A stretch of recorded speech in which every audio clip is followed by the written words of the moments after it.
Heartland Park, Topeka, Kansas. 2.1 miles of road course. The first of 3 road courses that the NASCAR Craftsman Truck Series will be challenging this year. Chris Morgan from Santa Barbara, California, puts out the green flag, assisted by Butch Lehman, the president and CEO of American Specialty Equipment Corporation. He is our honorary starter today, and we are racing in the Lund Look 275. And here goes Hornaday, 16 truck, trying to grab the lead from Ruttman. Couldn't do it. They're down in the new part of the racetrack here. They'll make the left-hand turn right there. Joe Ruttman looking like he's getting a good bite up off the corner. Those 3 trucks right there, Eli, the 80, the 16, and the 3, that's the only trucks that's ever led a lap here at Topeka in the first 2 truck races. Indeed so. And Joe Ruttman for only a single lap at that. This is the first of 81 laps.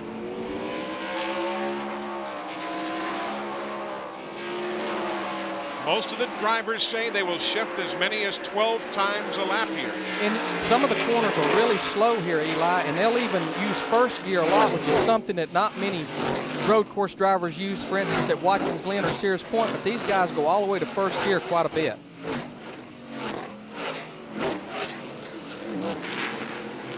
Another one of the series of S's that leads you back to the Featherlight Trailers Bridge.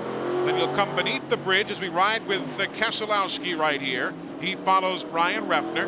You'll then circle back as the point leader is in the wall. Coming off this final turn, you see Bickle right there to the right of your screen. There's Rich Bickle, the series point leader. Everybody goes by. And Rich Bickle obviously able to continue, but in only his 4th visit to a road circuit, Rich Bickle has problems on lap number 1. Let's take a closer look, Larry, at what happened coming off at turn 12. This is coming off the last corner here. There he said just got sideways with him. I don't know, he might have got a little bit of help from the 55 truck, but just spun around. He went up and just barely nudged the tire wall. He was ready to go about the minute he stopped, but beginning of the race, everybody was stacked up so much there he couldn't get out on the racetrack.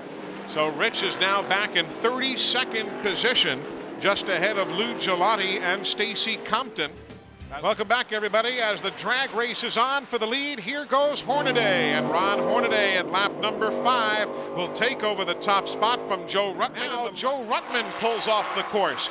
Joe Ruttman is coming off turn 12 and heading down the pit lane. So there he is, the man who led the first 4 laps, our pole sitter, makes an unscheduled stop. He has other company joining him on pit road as well.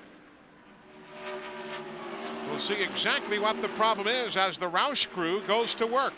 You know what I think they're doing here, Eli? I know what they're doing. It's exactly. This first segment leading to halfway is 42 laps. There was a lot of trucks that didn't think they could make it. So what they're doing, they're taking advantage here, going ahead and topping this truck off early. If they get a caution and a lot of the trucks come in, Joe's full of fuel and he's back at the front of the field. That's Hornaday. He's on pit road. Here he comes. He's on the pit lane now. You enter pit road before you even go beneath that Featherlight Bridge that you've been seeing. So the leader is now Jay Sauter, who'll take over the top spot.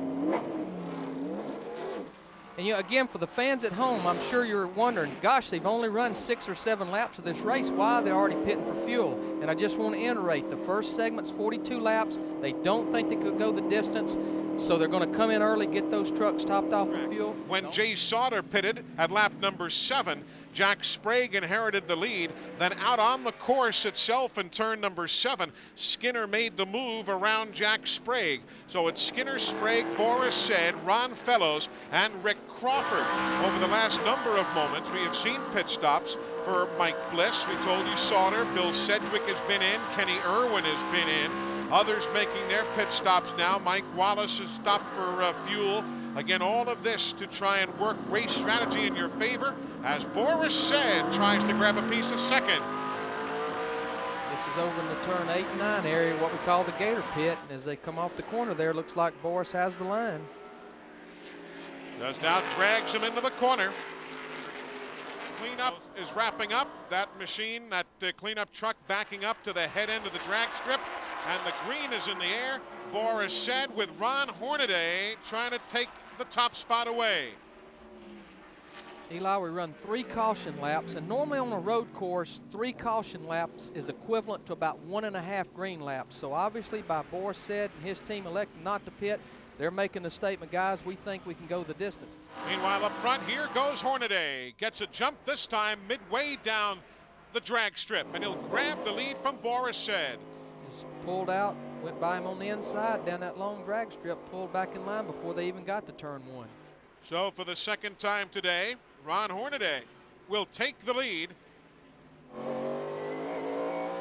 Let's see if Boris can hang with him. You've got Mike Skinner in the 93 truck right behind. Axles, you know, the RPMs are so low, and then all of a sudden you're back to the gas, really turning the RPMs up. That can twist one of those axles right in two. So Boris Said going behind the wall. A big spin here. Tom Hubert coming back out into the drag strip area. There he is in the Dana Dodge up against the tire barrier. Now there can be caution in that one corner only. You don't have to have a full course yellow. They'll wait and see whether Hubert can get that Dana Dodge for Kurt Rohrig going again. We'll see exactly what happened. Watch. He come off in the last corner and looked like it just come around with him, but an awful lot of smoke, so he may have had a transmission or an engine problem. And we've got a full course yellow. It doesn't look as though Bobby Hamilton helped him from the rear. It was tough to tell. Just tough. Bobby's there in that number 1 truck. But we are going to a full course yellow. The Lund Look 275 back under green. Look at Joe Ruttman gets around Harvick on the quick jump. That's that yellow LCI truck. Moves in and around Crawford as well. Nice jump there for Joe. Riding now with Mike Bliss. Bliss is in 3rd. Well, that was too good of a restart for Joe Ruttman. They're going to have to black flag him for jumping the restart, and around goes Harvick. That's in the new section of the course. And around he went. Boris Said, after the problems to the rear of the truck, he has now returned. So if you're following his fortunes, Boris back on the racetrack. There he comes now, but he finds himself 4 laps down. Not quite as disastrous as it could have been. Well, most of their repair work was done during the caution, right. So that enabled there them goes to second place Skinner. And caution is on the speedway, a full course yellow. Watch what happens here as we ride with Mike Bliss.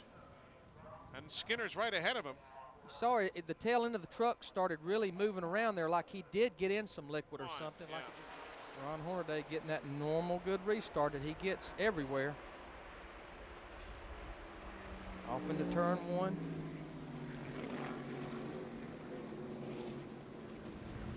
Now they come to the new section of track. If you're just joining us along the way, this little kink right here that they're going through is what was added from our visit last year, expanding the track from 1.7 to 2.1 miles. Mike Bliss all over the back of Ron Hornaday's truck. I asked some of the drivers, did this new portion of the racetrack change anything about setup or gearing? And they said, no, it's just another left and another right added to the existing road course. Hornaday looking back to Bliss, and on the bottom, Bliss looking forward to Hornaday.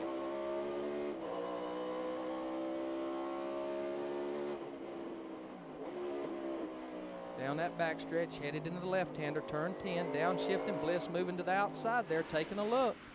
They are coming now also to the Gatorade money lap right here, because technically halfway has not been reached because we had to stop short. So this is for the $1,000 Gatorade Front Runner Award as well. Tell these guys is racing for something right now. Hornaday and Bliss onto the drag strip.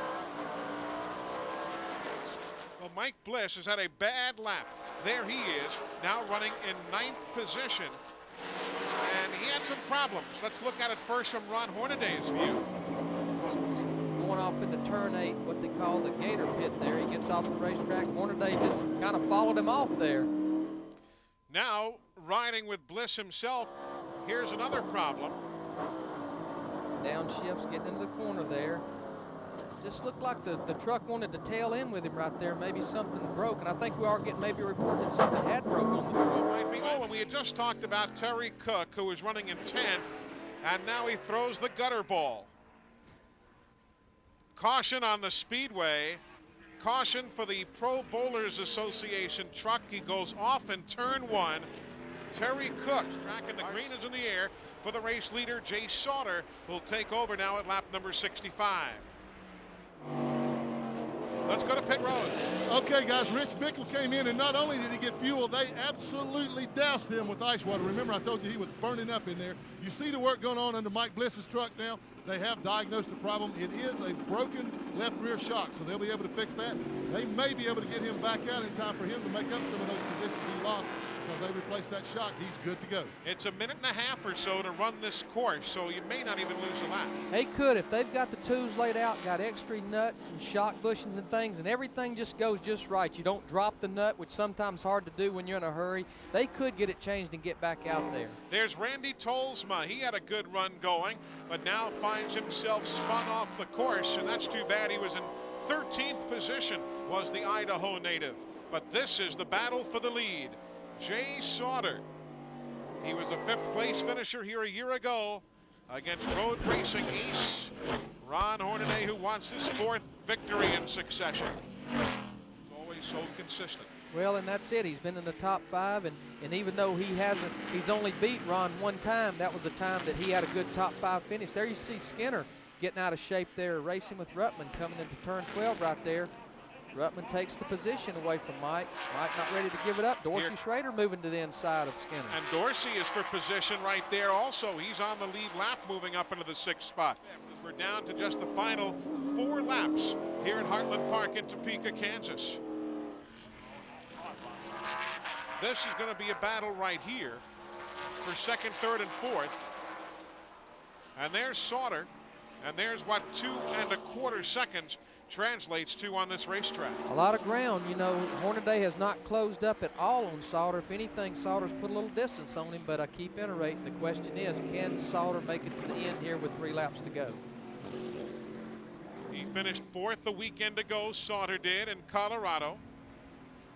He was 2nd at Milwaukee, 3rd at Bristol. We told you he won in Loudon. Early in the year, Jay was 3rd at Tucson, even right out of the box at the stop in Orlando at Walt Disney World. He was 4th, Sauter was. One thing these guys have really started to work on with the Goodrich truck is there you see Sprague going to the outside of Hornaday.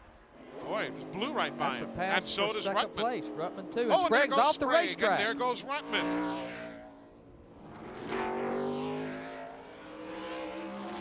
Hornaday and Ruttman racing hard there. Boy, that's a good battle.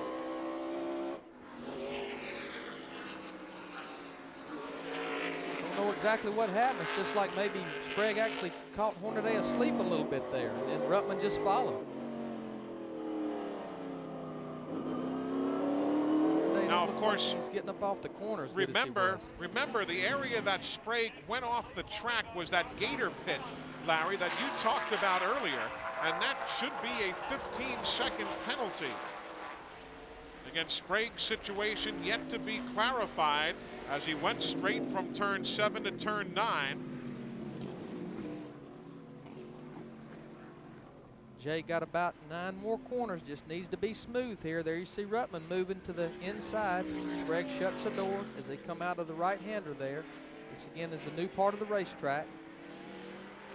NASCAR has just confirmed on the radio that they will, because we only have a lap to go, they will assess a 15-second penalty to the 24 truck at the end of the event. So wherever Jack Sprague comes across the line, they will then move him back 15 seconds, and he may only lose a couple or 3 positions as spread out as some of these spots are right now. But that means now Sauter's out of fuel. Sauter is out of fuel. Sauter is out of fuel, the race leader. Sauter is out of fuel, and that means Ruttman is now the leader. Remember, Sprague is going to get a penalty, so the 80 truck is now the leader.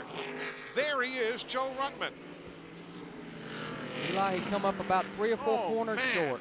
Here they come back to the straightaway, and there is Jay Sauter in sight of his 2nd victory. Will Lind can't believe it, the team manager. They rolled the bones. It came up snake eyes. Joe Ruttman coming to the stripe from wire to wire. Checkered flag, Joe Ruttman wins the Lund Look 275, and Joe Ruttman led for just half of that final lap, not even that much. And he picks up the victory, ending Hornaday's streak at 3 victories in a row. What a remarkable finish. No guts, no glory. You got to try to stretch it, and Sauter came up just a bit shy. I mean, Mr. Gant, get over here, Mr. Gant. This had a lot to do with our fuel economy right here. This man here builds the motors for even the Winston Cup stuff as well. So I let him experiment on the Cup stuff, and then he builds the good stuff for me. I gotta have one more question. What did you think when you caught up with Sauter and realized he was out of fuel? I don't. He looked like he was pushing right at first, and I thought, well, maybe I can interchange him. But then Rich said over the radio he must be out of gas, so keep pedaling, you know. So we pedal as hard as we could.